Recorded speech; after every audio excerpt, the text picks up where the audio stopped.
This ABC15 Flash Briefing is sponsored by Sanderson Ford. All roads lead to Sanderson Ford. I'm Christine Stanwood with your top stories from ABC15 Arizona. Northbound lanes of Interstate 17 closed for hours just north of Camp Verde this morning due to this fatal crash involving two vehicles near McGuireville Road. It's unknown right now how this crash happened and if anyone else was hurt here. The victim has not been identified. We have a sad update. A woman has died after she was pulled from an early morning house fire. This was near 43rd Avenue and Bell Road. When crews got there just before 2 a.m., they extinguished the blaze, finding a woman in the home who had to be rescued. She was rushed to the hospital where she died from her injuries. We also know 4 other people were able to get out safely. This cause is still under investigation. New Thursday, a medical examiner confirming that the drowning death of a Valley teen was accidental. Cesar Chavez High School student and football player Christopher Hampton died at Show Low Lake back in July during a team trip. Right now, the school's athletic director and football coaches who were on that trip are still on leave. About a week ago, we first told you about the owner of the European barber shop in Scottsdale who was trying to get his mother home from Israel after she was visiting family. We are happy to report, thanks to the effort of a lot of different people, she was able to get a flight out and she is back home in Queens, New York.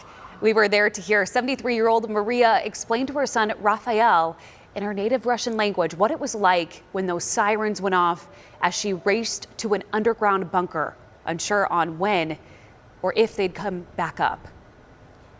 She's saying it was very, very dangerous, and what they show on TV, how they slaughter people, kids, parents, and she said even she doesn't think even Hitler did these things. Raphael says they ultimately got lucky when family found a seat on a plane back to New York earlier this week. Tonight, the Glendale Police Department says evidence from around 1,000 cases had to be removed from a storage room. This happened after a leak in July caused by a pipeline connecting to the air conditioning system leaked fresh water. We're told 150 cases had evidence impacted by this leak, about 20 of them homicide or sexual assault cases. But police say they do not believe any cases have been compromised.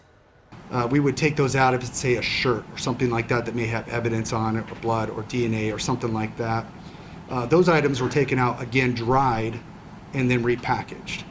So, I mean, this is actually something that could happen any day. Obviously, we don't get a lot of rain here in Phoenix, but if there was a situation where we had a scene out in the rain, no different than if rainwater got on it. The piping has now been repaired, and the county attorney's office has been notified. The 2023 Phoenix Pride Festival is set to kick off this weekend as a celebration of the LGBTQ+ community, going strong now for more than 4 decades here in the Valley. It all dates back to 1981 with the We Are Here March to the state capitol, the beginning of what would become a yearly festival bringing together people from across the state to celebrate who they are. But it really wouldn't be possible without the thousands of volunteers over the years. Alero Mills has been on the front lines of the festival since 2002, telling us about 5,000 people were in attendance then. But this year, they expect around 50,000, a number she says shows the immense progress and acceptance taking place every day. When you come to Pride, I want to make sure that you leave here knowing that you have a support system, knowing that you have people that regardless of what you're going through, will be there for you.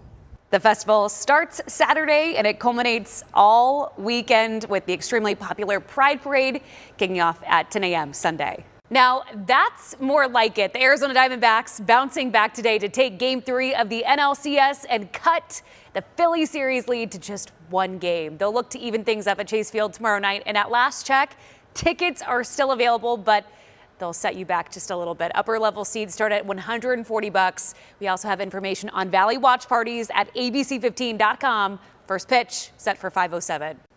Tracking your forecast, I'm Chief Meteorologist Amber Sellens, and we've got some more record heat coming to the valley tomorrow, dropping to just 72 early in the morning, potentially tying the record from 1989. And in the afternoon, back up to 104 degrees, which should be enough to break that 2003 record of 103 here in Phoenix. Of course, high pressure is what's been bringing the heat all week long, but we are finally going to start to see this break down and push east through the weekend. Low pressure move in from the northwest. Temperatures temperatures will be dropping and winds will be racing into Arizona Sunday into Monday. Breezes in the valley, a little bit windier up north, cooler air dropping temperatures down into the 80s. And look at this, as the storm system digs a little bit farther to the south, it's going to pull up more moisture and potentially some of that remnant tropical moisture from Norma. So we'll see an increased chance for showers and thunderstorms across Arizona. Here in the valley, still looking at slight chances for us, but the best bets will be Monday night and Tuesday.